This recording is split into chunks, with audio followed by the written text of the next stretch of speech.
Of Bunge la Mwananchi. Today we have launched an application number 33 at the East African Court of Justice seeking to hold the Republic of Kenya liable for violating our obligations under the East African Community Charter. The East African Community Charter is very clear that all state parties must uphold and implement the universal and fundamental human rights. And today we are here to complain that the Republic of Kenya, which is a member of East African Community, has violated our obligations under the Charter. And we are specific that this was done 1 month ago when the countrywide demonstrations by the youths in opposition to the illegitimate government was launched in Kenya. And the government deployed state security officers to repress the constitutionally sanctioned demonstrations, which resulted in unprecedented bloodshed and sowed sorrow within the Republic of Kenya. And we as a citizen of Kenya, we have no confidence, we have no faith in the judicial systems of Kenya to provide justice in this matter. So we came here to charge the Republic with these gross violations of her obligations under the Charter. And specifically, we are seeking an order for a convention of the Council of Ministers under Article 15 of the East African Community Treaty to consider the question of Kenyan membership if it continues to violate her obligations under the treaty. So we want the convention to take necessary measures to undertake appropriate sanctions against the Republic of Kenya for such violations.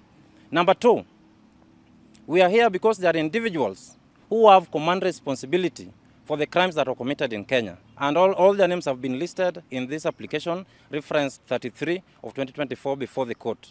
Number one is the Honorable William Ruto, who is the President of Kenya. Number two is Rigathi Gachagua, is the Deputy President of Kenya. Number three is Kindiki Kithure Professor, who is in charge of Interior and National Security. Number four is Japheth Koome, who is the Inspector General and former Inspector General for that matter. And number five is Adamson Bungei.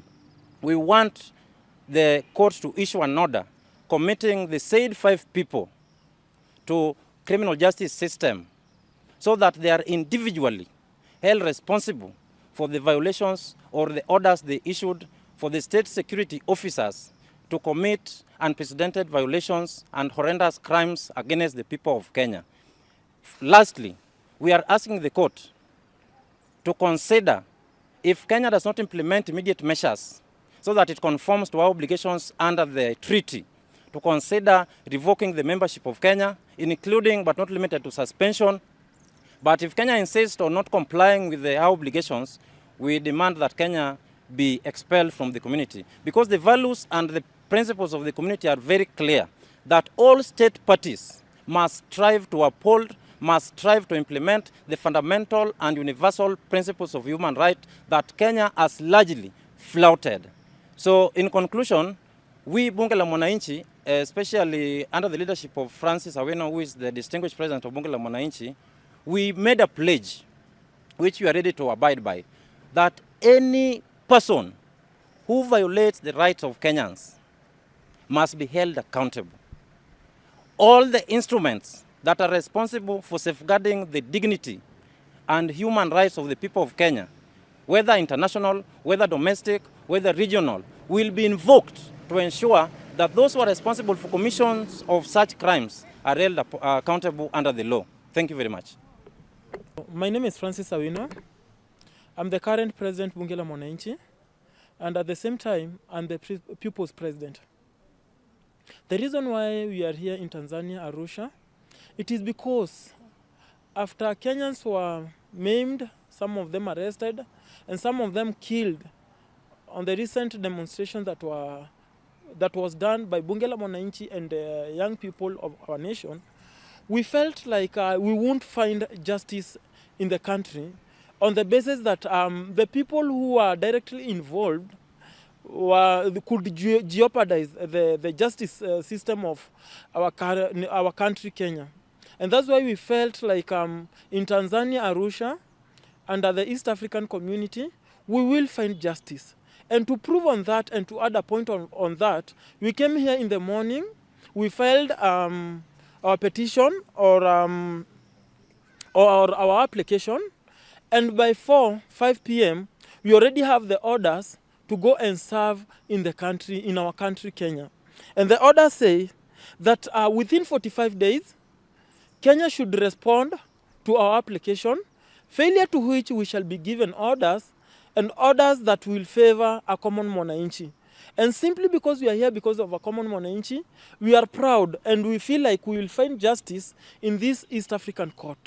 Yes. Secondly, we felt like Kenya is unfair under human rights issues because like 3 months ago and 2 months ago, we saw in Mathare houses were being demolished and people were forcefully evicted.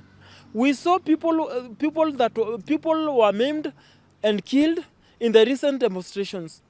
And that's why we feel like the families of those people that were evicted, the families of those people, their houses were demolished, the families of those people that died deserve their rights. They deserve to be compensated and they deserve to get their rights.